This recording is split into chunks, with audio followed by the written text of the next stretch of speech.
வணக்கம் மக்களே, unknown fact சம்மந்தமான வீடியோஸை மிஸ் பண்ணாமல் பார்க்க நம்ம சேனலை சப்ஸ்கிரைப் பண்ணிக்கோங்க.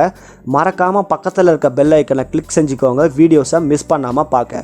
வாங்க வீடியோக்குள்ளே போகலாம். வீடியோ ரொம்பவே இன்ட்ரெஸ்டிங்காக இருக்கும். வீடியோவை ஃபுல்லாக பாருங்கள். இன்றைக்கி நம்ம பிளானட் எர்த்தை பற்றி தான் பார்க்க போகிறோம். நம்ம வாழ்கிற இந்த பிளானட் எர்த்தில் 6.8 பில்லியன் பீப்புள் வாழுறாங்க. இதில் பெரும்பாலான பேருக்கு நம்ம வாழ்கிற இந்த பிளானட் எர்த்தை பற்றி அதிகமாக தெரியாது. ஸோ நான் இன்றைக்கி ஒரு 10 அன்னோன் ஃபேக்ட்ஸை எடுத்து வச்சுருக்கேன். அந்த விஷயங்களை பெரும்பாலான பேர் கேள்விப்பட்டிருக்க மாட்டாங்க. இந்த வீடியோ ரொம்பவே இன்ட்ரெஸ்டிங்காக இருக்கும். ஃபுல்லாக ஸ்கிப் பண்ணாமல் பாருங்கள். முதல் விஷயம் என்னென்னா, நம்ம எர்த் முன்னொரு காலத்தில் ஃப்ளாட்டாக இருந்துச்சுன்னு நிறைய டிபேட்ஸ்லாம் போயிட்டு இருந்துச்சு. அதுக்கப்புறம் நிறைய க்ரீக் ஃபிலாசபர்ஸ் எல்லாமே நம்ம எர்த் ஸ்பெரிக்கல் ஷேப்னு ப்ரூவ் பண்ணாங்க. நமக்கு நல்லாவே தெரியும், அரிஸ்டாட்டில், பித்தாகரஸ், எரஸ்தோஸ்தீன்ஸ் இவங்க எல்லாமே எர்த் ஸ்பெரிக்கல்னு சொன்னாங்க. கிறிஸ்து பிறப்பதற்கு 276 வருடங்களுக்கு முன்னாலேயே எரஸ்தோஸ்தீன்ஸ் நம்ம எர்த் ஸ்பெரிக்கல்னு ப்ரூவ் பண்ணியிருக்காரு. ஆனால் இப்போ நாசா ஒரு ஆச்சரியமான விஷயத்த சொல்லியிருக்காங்க. நம்ம எர்த் அதோட ஈக்குவேட்டர் சைட்லேருந்து 48.78 கிலோமீட்டர் விரிவடைஞ்சிருக்காம். ஸோ ஒரு ஸ்பியர்னால் எந்த சைடில் டயாமீட்டர் அளவு எடுத்தாலும் ஈக்குவலாக வரணும்.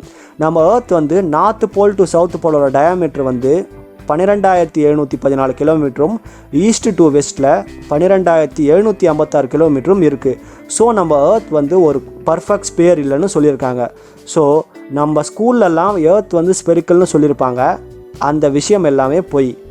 இரண்டாவது விஷயம் என்னென்னா, 4.6 மில்லியன் வருடங்களுக்கு முன்னால் நம்ம எர்த்தில் ஒரு நாள் என்பது வெறும் 6 மணி நேரமாக இருந்துச்சாம். இது அப்படியே உயர்ந்து 620 மில்லியன் வருடங்களுக்கு முன்னால் ஒரு நாள் என்பது 21.9 மணி நேரமாக ஆகிடுச்சாம். இப்போது 24 மணி நேரமாக இருக்குது. இதற்கு காரணம் என்னென்னா நிலவுன்னு சொல்கிறாங்க. இந்த நிலவு நம்ம பூமியோட ரொட்டேஷனை ரொம்பவே குறைக்குதாம். ஸோ ஒவ்வொரு நூற்றாண்டுகளிலும் 1.7 மில்லி செகண்ட்ஸ் அதிகமாகுதாம். இதனால் ஒரு நாள் என்பது மிகவும் நீளமாக இருக்குமாம். மூன்றாவது விஷயம் என்னென்னா, 800 மில்லியன் வருடங்களுக்கு முன்னால் உலகத்தோட நிலப்பரப்பு எல்லாமே ஒன்றா சேர்ந்து இருந்துச்சாம். இப்போ இருக்கிற மாதிரி தனித்தனி காண்டினென்ட்ஸாக பிரிஞ்சு இல்லையாம். ஸோ அந்த ஒரே நிலப்பரப்பை ரொடீனியான்னு சொல்லுவாங்க. அதுக்கப்புறம் அந்த நிலப்பரப்பு இரண்டாக பிரிஞ்சிடுச்சாம். பின்பு 250 மில்லியன் வருடங்களுக்கு முன்னால் அந்த இரண்டு நிலப்பரப்பும் மறுபடியும் ஒன்று சேர்ந்து ஒரே நிலப்பரப்பாக ஆகிடுச்சாம். அதுக்கு பேர் பேஞ்சியான்னு சொல்லுவாங்க. நான்காவது விஷயம் என்னென்னா, உலகம் 600 மில்லியன் வருடங்களுக்கு முன்னால் நிறைய முறை கம்ப்ளீட்டாக உறைஞ்சி போயிருக்காம். அதாவது -74 ஃபாரன்ஹைட்டில் உறைஞ்சி போயிருக்காம். ஆனால் அதுலேயும் நிறைய நுண்ணுயிர்கள் வாழ்ந்துதாம். ஸோ அந்த உயிர்களில் இருந்து தான் நம்ம மனித இனம் தோன்றுச்சாம். ஐந்தாவது விஷயம் என்னென்னா, உலகத்திலேயே மிக வறண்ட பகுதி அட்டகாமா பாலைவனம்னு சொல்கிறாங்க. அங்கே ஆவரேஜ் ரெயின்ஃபால் 0.8 மில்லிமீட்டர் அளவு தான் இருக்குமாம். அவ்வளோ கம்மியான அளவுக்கு தான் மழை பெய்யுமாம். ஆறாவது விஷயம் என்னென்னா, உலகம் இயங்குவதற்கு முக்கியமான விஷயம் என்னென்னா புவியீர்ப்பு தான்னு சொல்கிறாங்க. அதாவது கிராவிடேஷன். நம்ம ஏற்கனவே ஒரு விஷயம் சொல்லியிருந்தோம், நம்ம எர்த் ஸ்பெரிக்கல் இல்லைன்னு. அந்த பாயிண்ட் உங்களுக்கு நல்லா புரிஞ்சு இருந்ததுன்னா இப்போ நான் சொல்ல போகிறது ஈஸியாக புரிஞ்சிடும். புவியீர்ப்பு ஒவ்வொரு இடத்துல வேறு வேறு மாதிரி இருக்கும்னு நான் சொன்னால் நீங்கள் நம்புவீங்களா? வாங்க பார்ப்போம். மலைகளில் நம்ம இருக்கும்போது கிராவிட்டி அதிகமாக இருக்குமாம். ஆனால் நம்ம கடலோட அடிமட்டம், பள்ளத்தாக்கு அங்கெல்லாம் இருக்கும்போது கிராவிட்டி கம்மியாக இருக்குமாம். இதுக்கு காரணம் எர்த் ஒரு பர்ஃபெக்ட் ஸ்பியர் இல்லைன்னு சொல்கிறாங்க. அப்படி ஒரு வேளை பர்ஃபெக்ட் ஸ்பியராக இருந்துச்சுன்னா கிராவிட்டி எந்த இடத்துலையும் ஈக்குவலாக இருந்திருக்கும். ஏழாவது விஷயம் என்னென்னா, 70,000 வருடங்களுக்கு முன்னால் கடல் மட்டம் ரொம்ப கம்மியாக இருந்துச்சாம்.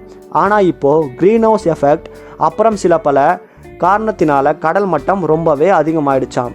எட்டாவது விஷயம் என்னென்னா, எல்லா நட்சத்திரங்களை போல் நம்ம சூரியனுக்கும் ஆயுட்காலம் இருக்காம். ஸோ சூரியனில் இருக்கிற ஹைட்ரஜன் எரிவாயு மொத்தமாக தீர்ந்ததும் அது ஒரு ரெட் ஜெயிண்ட்டாக மாறிடுமாம்.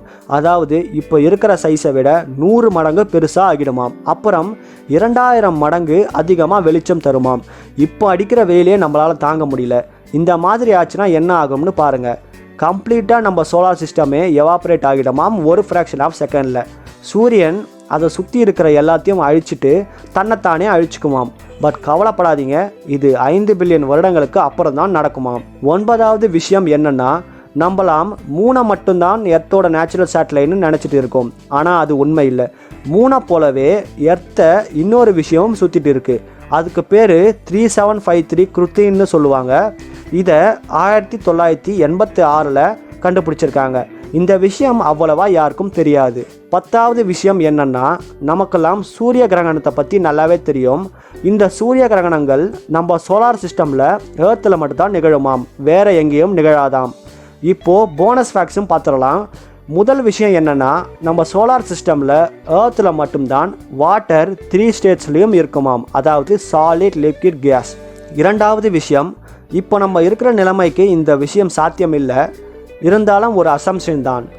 இப்போ நம்ம ஏர்த்தில் one side to another side ஓட்டை போட்டு அதில் நம்ம குதித்தோம்னா 42 நிமிடங்கள் ஆகுமாம் மறுபக்கம் நம்ம வர்றதுக்கு. ஸோ அந்த 42 நிமிடங்களும் நம்ம கீழே விழுந்துக்கிட்டே தான் இருப்போமாம். நம்ம அன்னோன் ஃபேக்ட்ஸ் அபவுட் ஏர்த்தை பற்றி நீங்கள் என்ன நினைக்கிறீங்கன்னு கமெண்ட் செக்ஷனில் சொல்லுங்கள். தொடர்ந்து நம்ம சேனலில் அன்னோன் ஃபேக்ட்ஸ் சம்மந்தமான வீடியோஸை போஸ்ட் செய்வோம். எதையும் மிஸ் பண்ணிடாதீங்க. நம்ம சேனலுக்கு சப்ஸ்கிரைப் பண்ணிக்கோங்க. வீடியோ பிடித்திருந்தால் லைக் பண்ணுங்கள். உங்கள் ஃப்ரெண்ட்ஸ் அண்ட் ஃபேமிலிக்கு ஷேர் பண்ணுங்கள். உங்கள் சப்போர்ட் எங்களுக்கு எப்பவும் தேவை. நன்றி. அடுத்த வீடியோவில் பார்ப்போம்.